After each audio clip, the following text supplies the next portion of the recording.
আসসালামু আলাইকুম, স্বাগতম বাংলা স্কুপ সংবাদে। আমি মোহাম্মদ কিবরিয়া আজকের সব আন্তর্জাতিক খবর নিয়ে হাজির হয়েছি। শুরুতেই জানিয়ে দিব সংবাদ শিরোনাম, তারপর বিস্তারিত। ইরানে শাসন পরিবর্তনে সুনির্দিষ্ট লক্ষ্যে হামলার পরিকল্পনা ট্রাম্পের। হাড় কাঁপানো শীতে যুদ্ধের তীব্রতা থামছে না, কিয়েভ ও মস্কো এখনও সংঘর্ষের হাতছানি কাটাতে পারেনি। চাকরির প্রতিশ্রুতিতে বাংলাদেশিদের ইউক্রেন যুদ্ধে পাঠাচ্ছে রাশিয়া। নিজেদের 1000 সেনার মৃতদেহ ফেরত পেল ইউক্রেন। ইরান থেকে নিজেদের বিজ্ঞানীদের সরিয়ে নিতে চায় রাশিয়া। আসসালামু আলাইকুম, স্বাগতম জানাচ্ছি বাংলা স্কুপ সংবাদে। আমি মোহাম্মদ কিবরিয়া। এতক্ষণ শুনছিলেন সংবাদ শিরোনাম, এবার বিস্তারিত। এই বিষয়ে আপনার মতামত কমেন্টে জানান এবং যুদ্ধের সব আপডেট আগে পেতে চ্যানেলটি সাবস্ক্রাইব করে যাবেন। রাজনীতির রঙ্গমঞ্চে আবারও উত্তাপ ছড়িয়েছে যুক্তরাষ্ট্রের সাবেক এবং সম্ভবত আগামী দিনের নীতি নির্ধারকদের কঠোর অবস্থানের খবরে। বিশেষ করে ইরানের বর্তমান শাসন ব্যবস্থা নিয়ে ডোনাল্ড ট্রাম্পের কথিত পরিকল্পনা এখন বিশ্বজুড়ে আলোচনার কেন্দ্রবিন্দুতে রয়েছে, যেখানে বলা হচ্ছে যে ইরানের শাসন পরিবর্তনের লক্ষ্যে ট্রাম্প সুনির্দিষ্ট বা টার্গেটেড হামলার পরিকল্পনা করছেন। এবং এই বিষয়টি কেবল সামরিক গণ্ডিতে সীমাবদ্ধ নয়, বরং এর পেছনে রয়েছে গভীর ভূ রাজনৈতিক সমীকরণ, যা মধ্যপ্রাচ্যের ক্ষমতার ভারসাম্যকে সম্পূর্ণ বদলে দিতে পারে। আপনারা জানেন যে ইরান এবং যুক্তরাষ্ট্রের সম্পর্ক গত কয়েক দশক ধরেই অম্লমধুর নয়, বরং তিক্ততার চরমে অবস্থান করছে। কিন্তু এবারের খবরটি কিছুটা ভিন্ন, কারণ এখানে সরাসরি রেজিম চেঞ্জ বা শাসন পরিবর্তনের কথা উঠে আসছে, যা আন্তর্জাতিক আইনের দৃষ্টিতে অত্যন্ত স্পর্শকাতর এবং এর ফলাফল সুদূর প্রসারী হতে পারে। বিশ্লেষকরা মনে করছেন, ট্রাম্প যদি পুনরায় ক্ষমতায় আসেন বা তার নীতি নির্ধারকরা যদি বর্তমান প্রশাসনের উপর চাপ সৃষ্টি করেন, তবে তারা ইরানের পরমাণু স্থাপনা বা সামরিক বাহিনীর গুরুত্বপূর্ণ ঘাঁটিগুলোতে সাইবার অ্যাটাক কিংবা ড্রোন হামলার মতো কৌশল বেছে নিতে পারেন, যা সরাসরি বড় আকারের যুদ্ধ না বাঁধিয়েও ইরানের অভ্যন্তরীণ কাঠামোকে দুর্বল করে দিতে পারে। এই ধরনের সুনির্দিষ্ট হামলা বা প্রিসিশন স্ট্রাইকের মূল উদ্দেশ্য হল ইরানের বর্তমান সরকারকে চাপে ফেলা, যাতে তারা তাদের আঞ্চলিক প্রভাব বিস্তার থেকে সরে আসে। তবে এর উল্টো পিঠও আছে, কারণ ইরানও চুপ করে বসে থাকবে না এবং তাদের প্রক্সি বাহিনীগুলো মধ্যপ্রাচ্য জুড়ে ছড়িয়ে আছে, যারা পাল্টা আঘাত হানলে তেলের বাজার অস্থিতিশীল হয়ে পড়তে পারে এবং বিশ্ব অর্থনীতিতে বড় ধরনের ধাক্কা লাগার সম্ভাবনা তৈরি হবে। আপনারা যারা নিয়মিত আমাদের ভিডিও দেখেন, তারা জানেন যে মধ্যপ্রাচ্যের রাজনীতিতে ইরান, সৌদি আরব এবং ইসরায়েলের ত্রিমুখী সমীকরণ সবসময়ই জটিল। আর এখানে যদি আমেরিকার সরাসরি হস্তক্ষেপের মাত্রা বেড়ে যায়, তবে তা আঞ্চলিক নিরাপত্তার জন্য বড় হুমকি হয়ে দাঁড়াতে পারে। অনেকে মনে করছেন এই খবরটি হয়তো মনস্তাত্ত্বিক চাপ সৃষ্টির একটি কৌশল হতে পারে, যাতে ইরান আলোচনার টেবিলে নমনীয় হয়। তবে ইতিহাসের দিকে তাকালে দেখা যায় যে বাইরে থেকে চাপ দিয়ে শাসন পরিবর্তনের চেষ্টা অনেক ক্ষেত্রেই সফল হয়নি, বরং তা দীর্ঘমেয়াদী গৃহযুদ্ধ বা অরাজকতার জন্ম দিয়েছে। তাই ট্রাম্পের এই পরিকল্পনা যদি সত্যিই বাস্তবায়িত হয়, তবে তা ইরানের সাধারণ মানুষের উপর কেমন প্রভাব ফেলবে সেটা এক বড় প্রশ্ন, কারণ অর্থনৈতিক নিষেধাজ্ঞা বা সামরিক হামলায় সবচেয়ে বেশি ক্ষতিগ্রস্ত হয় সাধারণ জনগণ।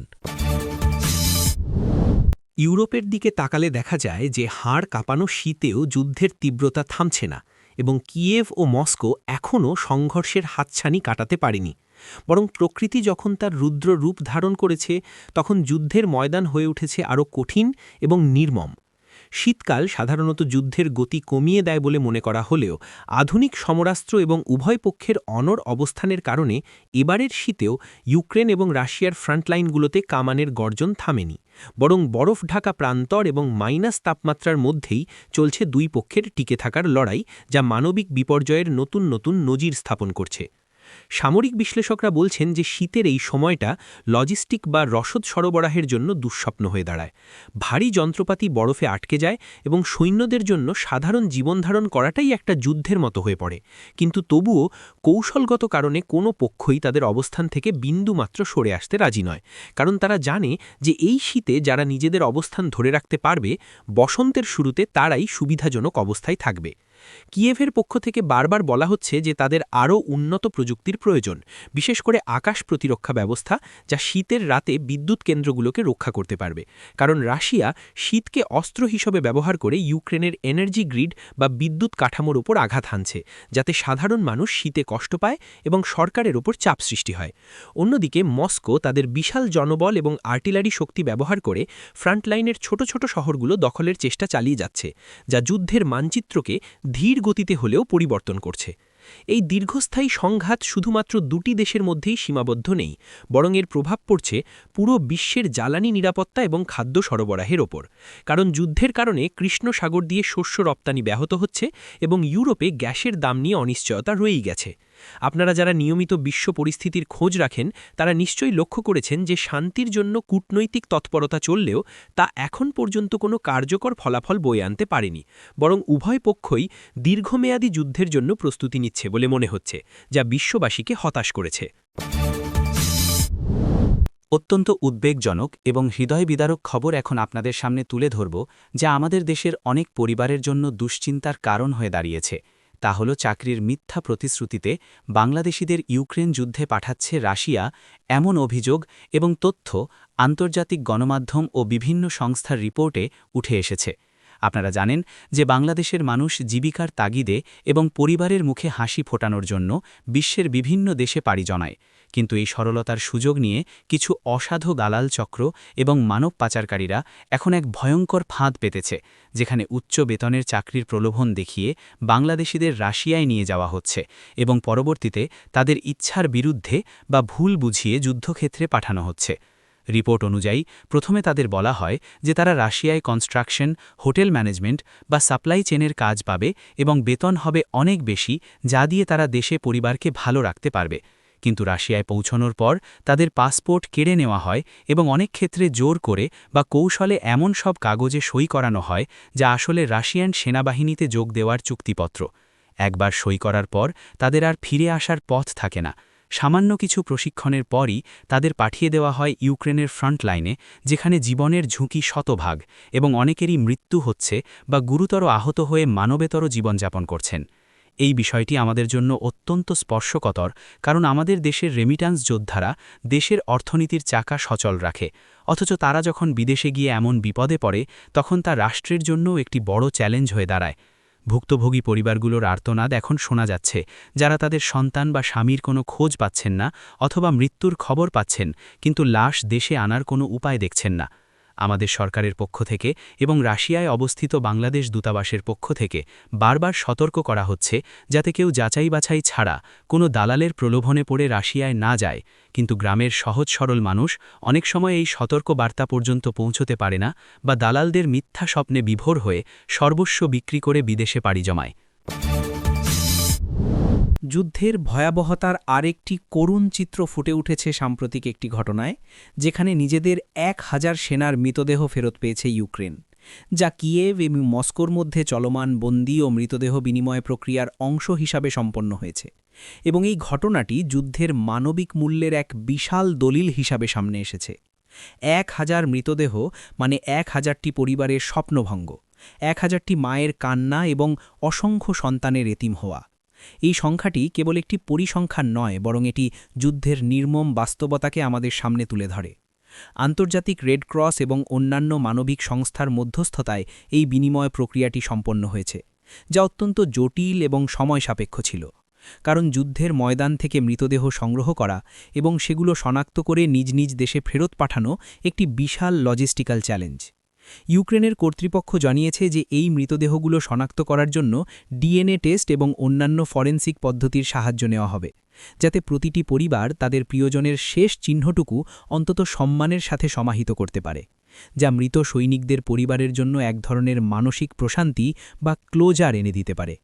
অন্যদিকে রাশিয়াও তাদের নিহত সেনাদের মৃতদেহ ফেরত পেয়েছে কিনা তা নিয়ে বিস্তারিত তথ্য প্রকাশ করা না হলেও সাধারণত এই ধরনের বিনিময় দ্বিপাক্ষিক সমঝোতার ভিত্তিতেই হয়। এই ঘটনা আমাদের মনে করিয়ে দেয় যে যুদ্ধের ময়দানে জয় পরাজয়ের হিসাব যাই হোক না কেন, দিন শেষে মানুষের প্রাণহানি সবচেয়ে বড় সত্য, এবং এই ক্ষতি কখনোই পূরণ করা সম্ভব নয়। যুদ্ধের শুরুতে যারা হাসি মুখে দেশ রক্ষার জন্য বা আদেশের পালনে অস্ত্র হাতে তুলে নিয়েছিল, আজ তারা কফিনবন্দী হয়ে ফিরছে। এই দৃশ্যটি যে কোনো বিবেকবান মানুষকে ব্যথিত করবে। আমরা সবসময় যুদ্ধের খবরগুলো স্ট্র্যাটেজি বা রাজনীতির চশমায় দেখি, কিন্তু এই লাশের সারিগুলো আমাদের মানবিকতার দিকে তাকাতে বাধ্য করে। আন্তর্জাতিক সম্প্রদায় এবং মানবাধিকার সংস্থাগুলো সব সময় যুদ্ধের সময় মৃতদেহ সম্মানের সাথে হস্তান্তরের উপর জোর দেয়, কারণ এটি জেনেভা কনভেনশন এবং আন্তর্জাতিক মানবিক আইনের অংশ। এই বেদনাদায়ক খবরটি শোনার পর আপনাদের অনুভূতি কী তা আমাদের জানাতে পারেন, কারণ আমরা বিশ্বাস করি দর্শকের সহানুভূতি এবং সচেতনতাই একটি সুস্থ সমাজ গঠনে ভূমিকা রাখে। ইরান থেকে নিজেদের বিজ্ঞানীদের সরিয়ে নিতে চায় রাশিয়া, এবং এই সিদ্ধান্তটি বর্তমান ভূরাজনৈতিক প্রেক্ষাপটে অত্যন্ত তাৎপর্যপূর্ণ বলে মনে করছেন আন্তর্জাতিক সম্পর্ক বিশ্লেষকরা। দীর্ঘদিন ধরে রাশিয়া এবং ইরান পারমাণবিক শক্তি, মহাকাশ গবেষণা এবং সামরিক প্রযুক্তিতে একে অপরের ঘনিষ্ঠ মিত্র হিসেবে কাজ করে আসছে, এবং ইরানের বুশেহর পারমাণবিক বিদ্যুৎ কেন্দ্র সহ বিভিন্ন গুরুত্বপূর্ণ প্রকল্পে রাশিয়ান বিজ্ঞানীদের বিশাল ভূমিকা রয়েছে। কিন্তু হঠাৎ করে বিজ্ঞানীদের সরিয়ে নেওয়ার এই পরিকল্পনার পিছনে কী কারণ থাকতে পারে তা নিয়ে চলছে নানামুখী জল্পনা-কল্পনা। কেউ কেউ মনে করছেন মধ্যপ্রাচ্যের বর্তমান অস্থিতিশীল পরিস্থিতি এবং ইরানের ওপর সম্ভাব্য ইসরায়েলি বা মার্কিন হামলার আশঙ্কায় রাশিয়া তাদের নাগরিকদের নিরাপত্তা নিয়ে উদ্বিগ্ন হয়ে পড়েছে, এবং তারা চায় না তাদের দেশের মেধাবী বিজ্ঞানীরা কোনো সংঘাতের মাঝখানে পড়ে ক্ষতিগ্রস্ত হোক। আবার অন্য একটি পক্ষ মনে করছে যে এটি হয়তো রাশিয়ার কোনো কৌশলগত চাল, হয়তো তারা ইরানের সাথে কোনো বিষয়ে দরকষাকষিতে সুবিধাজনক অবস্থানে যেতে চাইছে, অথবা নিজেদের অভ্যন্তরীণ প্রজেক্টগুলোতে বা ইউক্রেন যুদ্ধের প্রয়োজনে তাদের এই বিজ্ঞানীদের এখন নিজের দেশেই বেশি প্রয়োজন। রাশিয়ান বিজ্ঞানীদের এভাবে সরে যাওয়া ইরানের প্রযুক্তিগত অগ্রগতির ওপর সাময়িক হলেও নেতিবাচক প্রভাব ফেলতে পারে, কারণ অনেক জটিল কারিগরি বিষয় এবং রক্ষণাবেক্ষণের জন্য ইরান রাশিয়ার ওপর নির্ভরশীল। তবে ইরানও তাদের নিজস্ব বিজ্ঞানীদের দক্ষতা বৃদ্ধিতে গত কয়েক বছরে অনেক কাজ করেছে, তাই তারা হয়তো এই ধাক্কা সামলে নিতে পারবে বলে ধারণা করা হচ্ছে। এই ঘটনাটি প্রমাণ করে যে আন্তর্জাতিক রাজনীতিতে স্থায়ী বন্ধু বা শত্রু বলে কিছু নেই। স্বার্থ এবং নিরাপত্তার প্রশ্নে সমীকরণ যে কোনো সময় বদলে যেতে পারে। রাশিয়া এবং ইরানের এই সম্পর্কের টানাপড়েন বা পরিবর্তন ভবিষ্যতে মধ্যপ্রাচ্যের রাজনীতি এবং পারমাণবিক কর্মসূচিতে কী প্রভাব ফেলে তা দেখার জন্য আমাদের অপেক্ষা করতে হবে।